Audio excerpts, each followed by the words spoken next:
লংকা 903 নং খাকুৰিচাৰৰ ফুলেৰুণ নেচা নামৰ এগৰাকী মহিলা বদৰপুৰ ষ্টেচনত ৰেলত উঠা সময়ত মহিলাগৰাকীৰ দুয়োখন ভৰি কাটি যোৱাত হৈছিল গুৰুতৰ জখম। যোৱা শুকুৰবাৰে বদৰপুৰ ৰেল ষ্টেচনত সংঘটিত হৈছিল এই ভয়ংকৰ দুৰ্ঘটনা। মহিলাগৰাকী নিজ সন্তানক চিকিৎসা কৰাই বদৰপুৰ ৰেল ষ্টেচনৰ পৰা ৰেলত উঠিবলৈ লওঁতে সংঘটিত হৈছিল এই কৰুণ ঘটনাটো। বৰ্তমানে মহিলাগৰাকী বদৰপুৰ গংগুৰ মেডিকেলত চিকিৎসাধীন হৈ আছে যদিও মহিলাগৰাকীৰ উন্নত চিকিৎসাৰ বাবে বৰ্তমান অধিক টকাৰ প্ৰয়োজন হৈছে।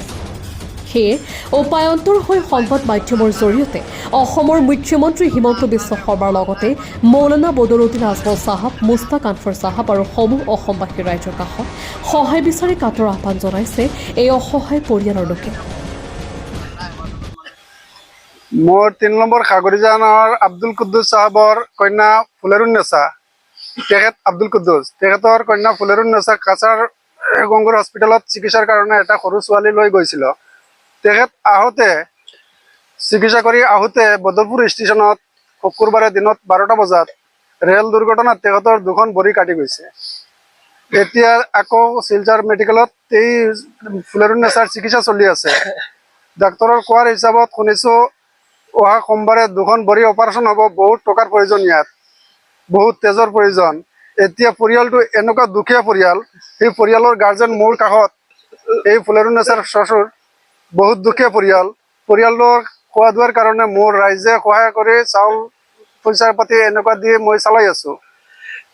এই কথাৰ কাৰণে মই মোৰ অসম চৰকাৰ হিমন্ত বিশ্ব শৰ্মা ডাঙৰীয়াক মই অনুৰোধ জনাইছোঁ যে আপোনাৰ চৰকাৰী মেডিকেলত চিকিৎসা চলি আছে আৰু দুখীয়া পৰিয়ালৰ কাৰণে মোৰ গাঁৱৰ ৰাইজৰ হিচাপে মই অনুৰোধ জনাইছোঁ আৰু অকণমান সহায় কৰিলে পৰিয়ালৰ এই মহিলাজনী জীয়াই থাকিব পাৰিব।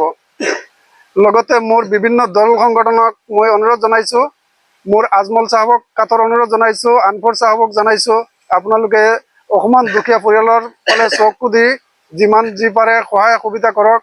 মোৰ ৰাইজেও কৰি আছোঁ আৰু মোৰ অঞ্চলৰ বন্ধু বান্ধৱ হিচাপে সকলোক জনাইছোঁ।